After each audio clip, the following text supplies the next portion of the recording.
Hello, friends and fellow riders. Senior Speed here. Boy, oh boy, it's a little toasty today, wouldn't you say? I don't care where you live, whether you live in Celsius or Fahrenheit areas. It's a good one today. But it's not too bad inside here. I'm in the garage today and doing some work, right? The work I'm getting done today is the chain slack adjusters for the 2009 Yamaha R6. And Yamaha, I've noticed, is different than other bikes, right? They do things a little bit differently. For instance, most of my other bike, not most, all of my other bikes, the two Gixxers, the Hayabusa, this Honda over here, the Honda 600RR, they all have a sight glass where you can see the oil, right?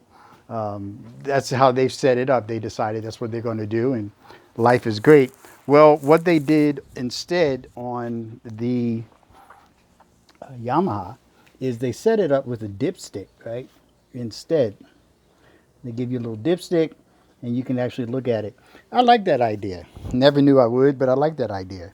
Something else that they've done on the Yamaha that's different from the other bikes. For instance, on most bikes, you have a lock nut and the adjuster nut to move your rear wheel forward or backwards, right?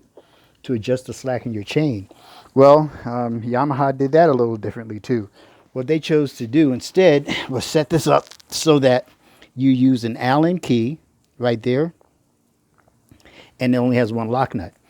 I like the idea. You know, it's one of those things where it works out pretty good. Now, here's one of the things that I noticed on my drive chain slack measurement. They said do it at 30 to 45 millimeters is the kind of slack area movement that they want to have, right? So that's about a 15 millimeter play, you know, you got to play with. So you take that in half, and the next thing you know, you end up with a different measurement. The measurement you end up with actually is more along the lines of a 37, yeah, 37 and a half millimeters. So what I chose to do, this is me, right? I'm not saying you have to do this.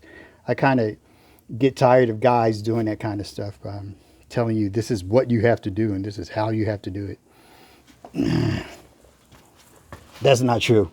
But this is one of the things that I like to do, right? What I enjoy doing is being accurate with measurements. I enjoy that a lot. And so I've set myself up where I could have the height of this set up so that I can just do my adjustment as I need to do it. I'll show you that in a little bit. But there's something else that concerns me some, and that is what I've got going on for where my slack adjusters are currently living in order for me to have that the way it needs to be. This chain, I counted everything. I physically counted the teeth on each sprocket, and I physically counted the links on the chain. So that's what I'm dealing with right there. Front sprocket's 15, the rear is 44. Have 116 links on a really high quality DID chain. So I will probably remove this deal, at least one of them, one of the links, if not two links, to get this back to where I want to be. I'm not sure how I feel about that, and I'll tell you why. It's because I haven't had this bike out anywhere on a track or anything like that. The reason why I haven't had it out, obviously, some of you know I was in a pretty bad accident, and I'm still getting back to normal, and I'm not normal. I don't think I was normal before the accident, but I'm getting back to normal. So until I get out there, you know, this has effectively changed the wheelbase. When you increase the distance of the front axle from the rear axle, you know, when you stretch it out, it changes the wheelbase. Everybody knows that. Well, that also happens when you add links to a chain. This is a former race bike. This bike never was ever registered in life, and it's, you know, a track bike. And because of that, it's a track bike with 5,000 miles on it, I think. Anyway, we're good. I'm happy. It was in good hands the whole time. So I intend to look at things and see how they are because, like I said, this is a Yamaha situation for me. This is a new situation with a Yamaha, and I'm not sure how I feel about it.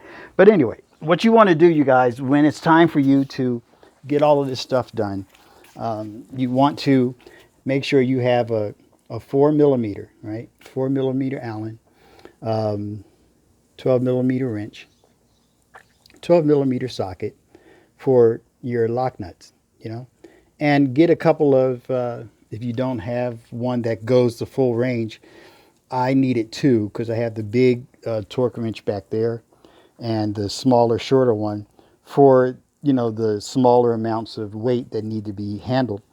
And you just, you know, want to put that on there and get things into spec. So it's just helpful if you could do such a thing.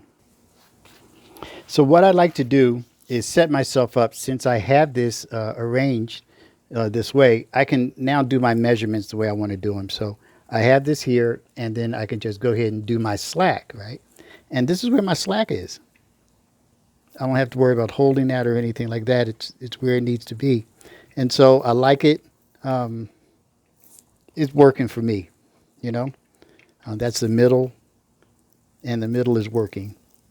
It's within specs, but it's a little too loose as far as I'm concerned. I want to do at least one link less on this chain because that's just not doing it for me. It's not making me feel good. So yeah, we'll get it all figured out.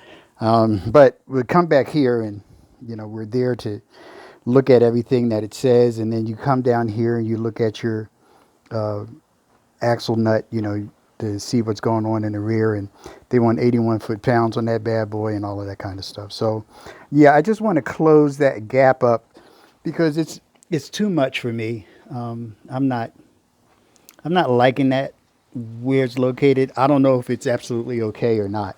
So until I get it from a reputable source, I'm going to go ahead and consider putting another chain on there or losing a link or two on this one. I don't know. We shall see because I haven't ridden it yet. So that's it for now with Senior Speed. I just wanted to share all of that kind of stuff with you guys so that you could see what was happening and what I'm doing. And I want you guys to be safe, have fun, go as fast as you dare when you're on the track, and go as fast as the posted signs say, especially the ones that are in black and white, because that's enforceable. So there you go, all right? You guys be safe, enjoy yourselves, have fun, don't get in too much trouble. We'll talk to you later. Senior Speed's out.